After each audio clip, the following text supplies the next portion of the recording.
সুপ্রিয় শিক্ষার্থীরা, কেমন আছো সবাই? ওমেগা একাডেমিক অ্যান্ড অ্যাডমিশন কেয়ারের পক্ষ থেকে তোমাদের সবাইকে সাদর সম্ভাষণ জানাচ্ছি।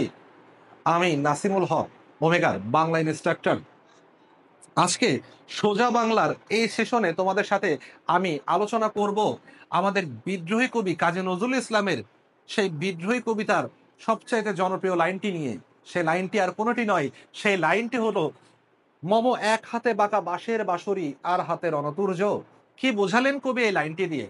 আসলে এই কবি এই লাইনটি দিয়ে ভগবান শ্রীকৃষ্ণের কথা উল্লেখ করেছেন। শ্রীকৃষ্ণ, আমাদের শ্রীকৃষ্ণ সম্বন্ধে আহ যারা সনাতনী ধর্ম অবলম্বী তারা সবাই জানে।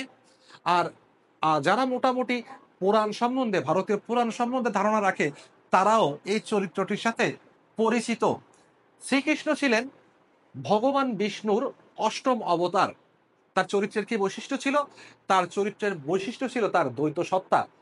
এই যে এই লাইনে যেটা প্রকাশ পেয়েছে, মম এক হাতে বাঁকা বাঁশের বাঁশরি, এখানে বাঁশের বাঁশরি হচ্ছে প্রেমের প্রতীক। অর্থাৎ শ্রীকৃষ্ণের যে প্রেমময় হৃদয়, সেই হৃদয়ের প্রতীক হচ্ছে বাঁশের বাঁশরি। এই বাঁশের বাঁশরি বাজিয়ে শ্রীকৃষ্ণ বৃন্দাবনে তার গোপালাদের মন হরণ করেছিলেন। আর তার এক হাতে রয়েছে রণতুর্য, আর হাতে রণতুর্য, মানে অন্য হাতে তার রণতুর্য আছে। রণতুর্য হচ্ছে একটা সিংহা, যে সিংহা বাজিয়ে আসলে যুদ্ধের ঘোষণা করা হয়। রণসিংহা, যুদ্ধের তুর্য, যুদ্ধের বাঁশি। অর্থাৎ একদিকে তিনি যেমন প্রেমময়, অন্যদিকে তিনি একজন যোদ্ধা, তিনি যুদ্ধও করতে পারেন। প্রেম হচ্ছে সৃষ্টির প্রতীক, প্রেমের থেকে মানুষ সৃষ্টি হয়। আর রণতুর্য, যুদ্ধ হচ্ছে ধ্বংসের প্রতীক।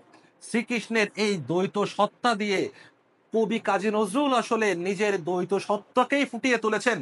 কিভাবে ফুটিয়ে তুলেছেন? আমরা কাজী নজরুল ইসলামকে বিদ্রোহী কবি বলে জানি, কিন্তু তাকে একতরফা ভাবে, ঢালাও ভাবে বিদ্রোহী কবি বলতে যে আমরা যেন তার প্রেমময় প্রেমিক সত্তাকে বেমালুম ভুলে গেছি।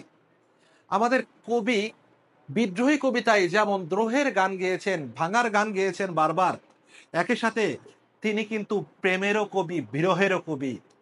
যিনি ভাঙার গান গেয়েছেন, যিনি বারবার বলেছেন আমি বিদ্রোহী, রণক্লান্ত, আমি সৃষ্টি, আমি ধ্বংস, বারবার যিনি ভাঙার গান, দ্রোহের গান গেয়েছেন, সেই কবি কিন্তু আবার প্রেমের গান গেয়েছেন। তিনিই কিন্তু বলেছেন আলগা করগো খোপারো বাঁধন দিলহি মেরা ফাজগাই।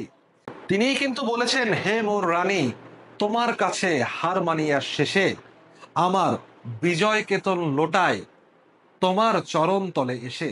অর্থাৎ পুরো বিশ্ব জয় করে এসে কবি কিন্তু তার বিজয় পতাকা, বিজয় কেতন তার প্রেমিকার চরণে লুটিয়ে দিচ্ছেন। তো এই ছিলেন আমাদের কবি কাজী নজরুল ইসলাম, যার একদিকে ছিল প্রেম, অন্যদিকে ছিল দ্রোহ।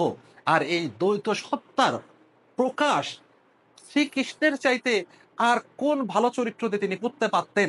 তাই তো তিনি তার বিদ্রোহী কবিতায় বলেছেন মম এক হাতে বাঁকা বাঁশের বাঁশরি, অর হাতে রণতুর্য।